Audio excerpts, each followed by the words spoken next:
पत्नी के अलावा इस एक स्त्री से संबंध रखना पाप नहीं होता है। शास्त्रों के अनुसार कोई भी पुरुष इस एक स्त्री से शारीरिक संबंध बना सकता है।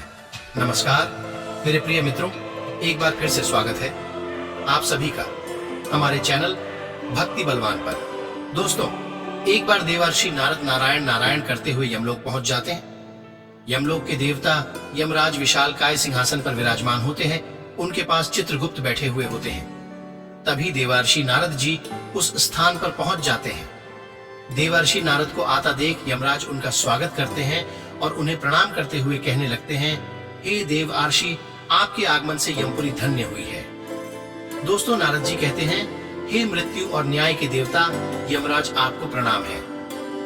फिर यमराज कहते हैं, हे देवर्षि, आज बड़े दिनों के बाद यमपुरी पधारे हैं। अवश्य ही कोई महत्वपूर्ण कार्य होगा। कृपया आप हमें बताने की कृपा करें कि आप किस प्रयोजन से आज यमपुरी आए हैं। दर्शकों, तब नारद जी कहते हैं, धर्मराज, आप मृत्यु और न्याय के देवता हैं। तीनों लोगों के प्राणियों को उनके कर्मों के अनुसार दंड देने का कार्य आप करते हैं। आपके पास समस्त प्राणियों और चराचर का लेखा जोखा रखा हुआ है। पापी मनुष्य को आप नरक में डालते हैं और पुण्यवान मनुष्य को आप स्वर्ग में भेजते हैं। इसलिए आपको सभी मनुष्य के पाप और पुण्य कर्मों का ज्ञान है। मैं आपके पास एक विचित्र प्रश्न लेकर आया हूँ। कृपया आप मेरे इस प्रश्न का उत्तर देकर मुझे संतुष्ट करने की कृपा करें। तब यमराज कहते हैं, हे देवर्षि, आप सत्य कहते हैं। हमारे पास तीनों लोगों के प्राणियों का लेखा जोखा रखा हुआ है, क्योंकि प्रभु ने हमें यही कार्य सौंपा है। हम प्रभु के आदेश से ही मनुष्य के पाप और पुण्य कर्म के आधार पर ही उन्हें दंड देते हैं। हे देवर्षि, आपके मन में जो भी प्रश्न और शंका है, आपने संकोच होकर पूछिए। हम अपने सामर्थ्य के अनुसार उसका समाधान अवश्य करने का प्रयास करेंगे। दर्शकों, तब नारद जी कहते हैं, हे यमराज, शास्त्र कहते हैं कि एक पुरुष को केवल एक ही स्त्री से विवाह करना चाहिए, एक ही स्त्री से संबंध बनाना चाहिए। किंतु मैंने यह भी देखा है कि कुछ मनुष्य अनेक विवाह करते हैं, अनेक स्त्रियों से संबंध रखते हैं। क्या ये पाप नहीं है? या ऐसे मनुष्य को नरक में डाला जाता है? इस पर शास्त्र क्या कहते हैं? क्या कोई मनुष्य अनेक स्त्रियों से विवाह कर सकता है?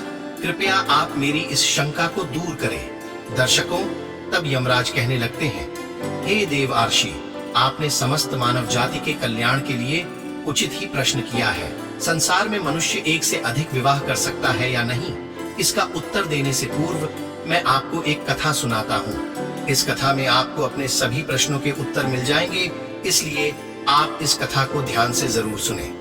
फिर नारद जी कहते हैं, हे धर्मराज, आप उस कथा को अवश्य कहिए।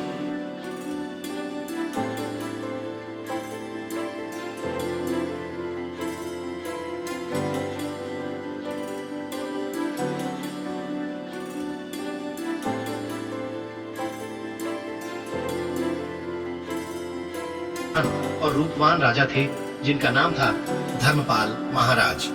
धर्मपाल एक न्यायप्रिय राजा थे। उनकी प्रजा उनके न्याय से अत्यंत संतुष्ट रहा करती थी। राजा भी अपनी प्रजा का अच्छे से देखभाल करते थे। राजा प्रजा की सभी जरूरतों का अच्छे से ध्यान रखते थे। महाराज की सुकन्या नाम की पत्नी थी, जो अत्यंत सुंदर, गुणवान, चरित्रवान और पतिव्रता नारी थी। महाराज धर्मपाल और रानी सुकन्या बहुत ही दयालु स्वभाव के थे।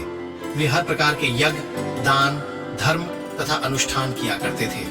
उनके साम्राज्य में सब कुछ था, परंतु केवल एक कारण से महाराज, महारानी और प्रजा दुखी रहते थे। महाराज को कोई संतान नहीं थी, जिससे महाराज दुखी और चिंता में रहते थे। प्रजा को भी महाराज की ऐसी दशा देखी नहीं जा रही थी। कितने ही प्रयास करने पर भी महाराज को कोई संतान नहीं हो रही थी।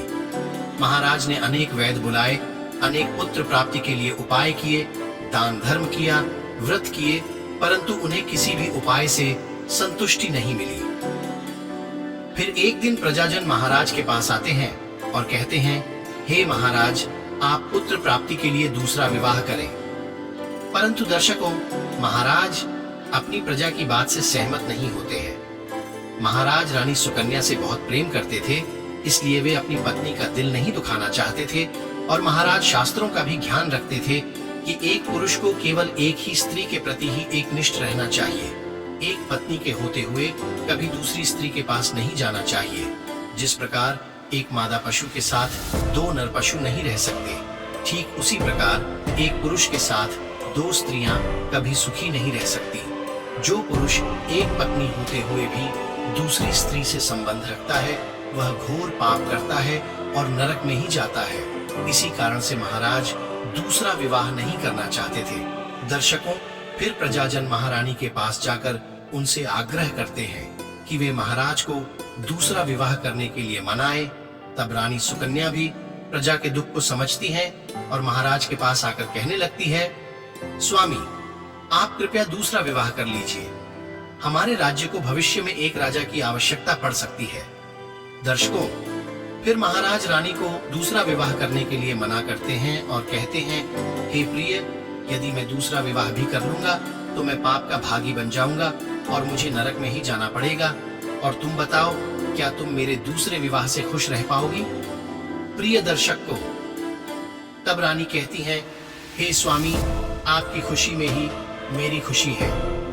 मैं मेरे सौतन को अपनी बहन मानकर प्यार से रखूंगी। कृपया आप संकोच ना करें, मुझे आपके दूसरे विवाह से क्षण मात्र भी दुख नहीं होगा।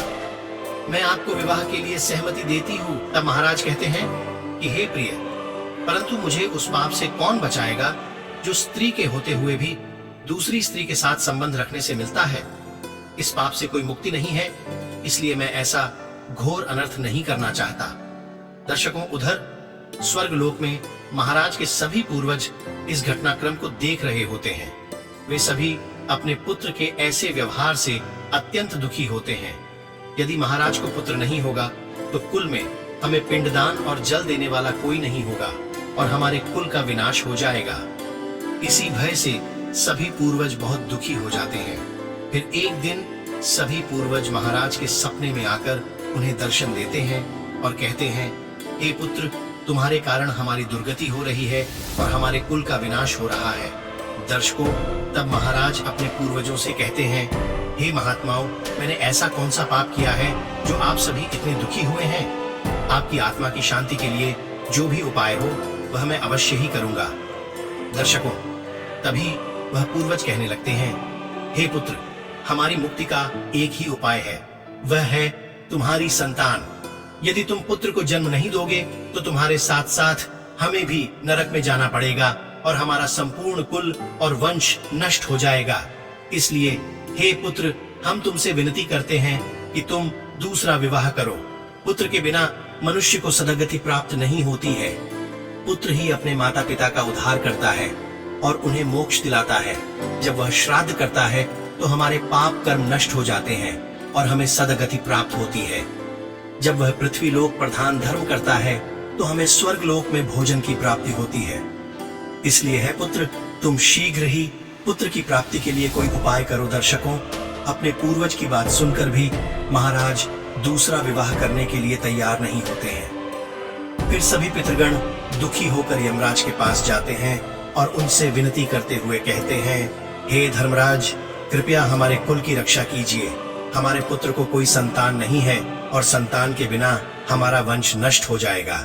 इसलिए कृपया आप हमारे पुत्र को दूसरा विवाह करने की आज्ञा दीजिए। दर्शकों, फिर यमराज कहते हैं, हे महात्माओं, मैं अवश्य ही तुम्हारे पुत्र को समझाऊंगा और उसे पुत्र प्राप्ति के लिए प्रेरित करूंगा। ऐसा कहकर यमराज पृथ्वी लोक पर आते हैं और एक साधु का रूप धारण करके महाराज धर्मपाल के दरबार में जाते हैं। उस साधु को देखकर महाराज धर्मपाल अत्यंत प्रसन्न होते हैं और उनका आदर सत्कार करते हैं। फिर उनसे पूछते हैं, हे महात्मा, आप कौन हैं और किस प्रयोजन से आप हमारे इस राज्य में पधारे हैं? आपके मुखमंडल का तेज देखकर यह प्रतीत होता है कि आप अवश्य ही कोई बड़े तपस्वी हैं। दर्शकों, तब वह साधु महाराज उस राजा से कहते हैं, मैं साक्षात यमराज हूँ और तुम्हारे पूर्वजों के द्वारा प्रार्थना करने पर ही मैं स्वयं तुमसे मिलने के लिए आया हूँ। दर्शकों, वह साधु महाराज धर्मपाल से कहते हैं, हे राजन, तुमने अपने पूर्वजों को रुष्ट कर दिया है, जिससे तुम्हारा सारा साम्राज्य नष्ट हो जाएगा, क्योंकि पुत्र ना होने के कारण तुम्हारी दुर्गति हो जाएगी और तुम्हें कभी मोक्ष की प्राप्ति नहीं होगी। शास्त्र कहते हैं कि मनुष्य को मोक्ष प्राप्ति के लिए पुत्र को जन्म अवश्य देना चाहिए। दर्शकों, फिर महाराज कहते हैं, हे धर्मराज, मैं विवश हूँ, क्योंकि मैं दूसरा विवाह करके पाप का भागीदार नहीं बनना चाहता। इससे अच्छा है कि मैं पुत्रहीन होकर जीवन व्यतीत करूं। फिर यमराज कहते हैं, मैं तुम्हारे न्यायप्रिय आचरण से और अपनी पत्नी के प्रति एक निष्ठा को देखकर अत्यंत प्रसन्न हुआ हूँ। परंतु है राजन, एक मनुष्य दूसरा विवाह अवश्य कर सकता है, इसमें कोई पाप नहीं है। यदि किसी पुरुष की पत्नी उसके पति को दूसरे विवाह के लिए सहमति देती है, तो वह पुरुष दूसरा विवाह निश्चित ही कर सकता है। इसमें कोई पाप नहीं है, क्योंकि शास्त्र कहते हैं कि यदि एक पत्नी से पुत्र की प्राप्ति नहीं होती है और उसकी पत्नी उसे दूसरा विवाह करने की अनुमति देती है, तो उसे दूसरा विवाह करने में संकोच नहीं करना चाहिए। साक्षात धर्मराज के द्वारा ऐसे वचन सुनकर महाराज धर्मपाल के समझ में आ जाता है और वह यमराज को धन्यवाद देते हैं।